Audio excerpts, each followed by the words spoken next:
This is the new Woody Allen film, his follow-up After Midnight in Paris, To Rome with Love. Not much for originality, go from Paris to Rome.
Okay, we're going to try this. Have a little fun with this particular movie review.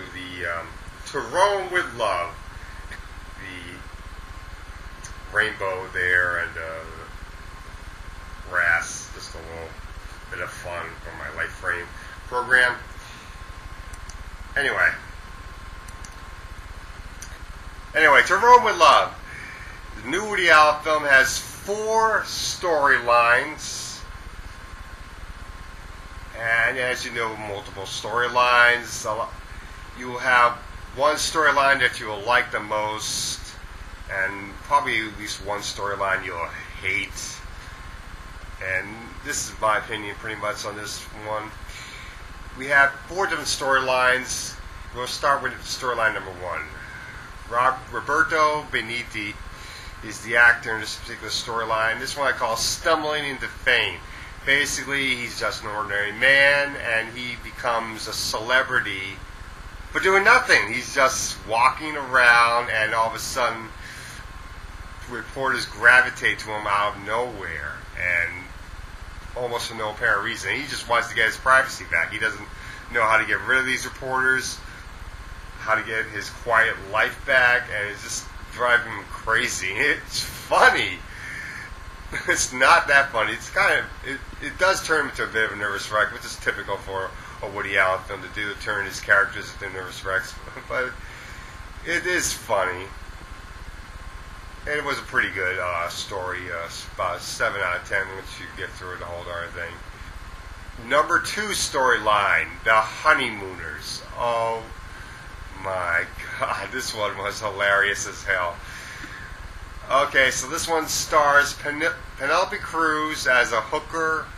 Alessandro Tiberi is Antonio, the husband in the Honeymooner story. Alessandra Masternati is Millie, the wife in the Honeymooners. Antonio Albanese is Lucia Salta. He is an actor. He looks very much like almost reminded me a little bit of Marlon Brando, an Italian version of Marlon Brando, pretty much. And that's pretty much what happens. Millie gets separated from her husband because she loses her phone in the sewer, and now she's totally lost in Rome. No way to contact her husband. She stumbles onto Lucia, this Italian celebrity, and she gets tempted to have an affair with him. Meanwhile, Antonio is having temptations of his own. Penelope Cruz's character, Anna, comes by his home thinking that he is one of his clients that called upon him, and now and with Antonio's family coming there to meet the new bride, she is forced to pretend to be that bride, Penelope Cruz's character. So now she's pretending to be Millie, and it is so funny. And at the same time, she is trying to seduce Antonio. It is hilarious as hell. It is funny, and the ending, how the story ends, is just equally funny. And I don't want to give away how that story ends, but it is very hilarious. I loved it a lot. I would definitely give that story about 10 out of 10 for just how good it was and interesting how it affects the two couples, how an affair on both of their sides affects these two couples is just very interesting. We get to number 3. And these stories never intersect. They are totally within different worlds within Rome. Each story is to show a different side of Rome, its character. We get this story is trying to show us the classical music side of Rome. Woody Allen, Judy Davis, Alison Pill, and who played Michelangelo? Flavio Parente. And this story was annoying. Very, very annoying. Okay, so Alison Pill plays Haley, and Flavio's Michelangelo, as I said before. And they are soon-to-be newlyweds. Michelangelo's just asked Haley to marry him, and Haley's parents is coming over to meet the new fiancé. Woody Allen's character is a little bit of a conservative and a retired music manager. It's funny how this comes into play. Judy Davis is his wife, and then we meet up with Michelangelo's parents. His father is a mortician, and it's funny what Woody Allen refers to them as communists. They're communists. I can't believe my daughter's a communist. Oh, that's a bad Woody Allen impersonation, but you get the idea. So he's a bit of a worrywart kind of conservative. It's funny that he's trying to interpret himself as conservative. It's a whiny ass kind. And he hears that that Michelangelo's father has great singing talent. Unfortunately, he can only sing well in the shower. So Woody Allen's character has this great idea. Let's have him sing on the shower in public, because he can't sing well in public.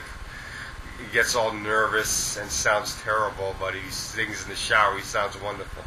It's just stupid. This guy doesn't want to be a singer. He wants to continue to live his quiet life as a mortician. And to get him into singing is just dumb. And of course, Woody Allen's daughter, Haley, is totally behind this. I'm thinking, why? This is stupid. It's a dumb idea to have him singing in the shower in public. That's dumb. I'm totally with Michelangelo on this.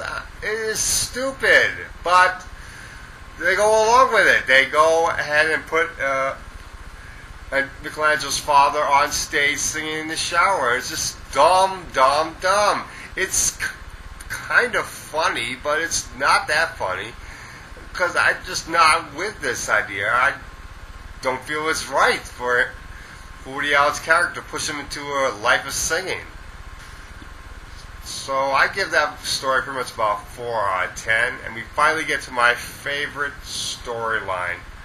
I love this storyline. This one involves Jesse Eisenberg, I believe is his name, from The Social Network, and Alec Baldwin, Greta Gerwig, and Ellen Page are in this particular storyline. Yeah, Greta Gerwig, Ellen Page, Alec Baldwin, and Jesse Eisenberg.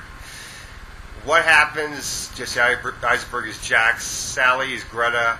Ellen Page's character is Monica. Alec Baldwin is John. John is an architect. Jack is studying to be an architect. Sally is Jack's girlfriend. And Monica is a temptation, an affair. Again, I lived in Rome for a year when I was your age. This might have been my exact street. Come on in, my girlfriend makes great espresso. My friend just broke up with her boyfriend. I told her she could stay with us. She's smart and funny. Men just adore her. I think it's because of the sexual vibe that she gives off. I always had a little yen for sleeping with a woman, and when I finally did it was incredible. She's something, isn't she?